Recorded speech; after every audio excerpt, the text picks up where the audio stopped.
नमस्कार, आकाशम मराठी न्यूज मध्ये आपल्या सर्वांचं स्वागत आहे। आज हिंगोली लोकसभा क्षेत्रातील कळमनुरी तालुका राष्ट्रवादी काँग्रेस पार्टी सदस्य नोंदणी अभियान, पक्षप्रवेश आणि पदनियुक्ती बैठक संपन्न।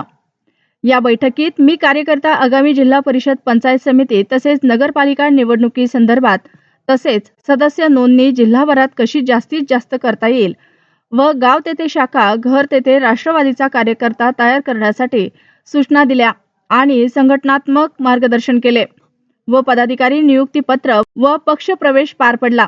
यावेळी हिंगोली जिल्ह्याचे लाडके नेतृत्व माननीय आमदार राजू भैया नवघरे, जिल्हाध्यक्ष माननीय बीडी भाऊ बांगर, तालुकाध्यक्ष विजयराव गावंडे, युवक राष्ट्रवादी काँग्रेस पार्टी जिल्हाध्यक्ष आदित्य आहेर, त्र्यंबक भाऊ कदम, आशीर्वादजी इंगोले, डॉक्टर वसंतराव पतंगे, माननीय मेड मामा, माननीय बाबूरावजी, माननीय बाजीराव सावंतकर, माननीय शिवाजीराव शिंदे, माननीय संतोष आमले आदी पदाधिकारी कार्यकर्ते मोठ्या संख्येने उपस्थित होते।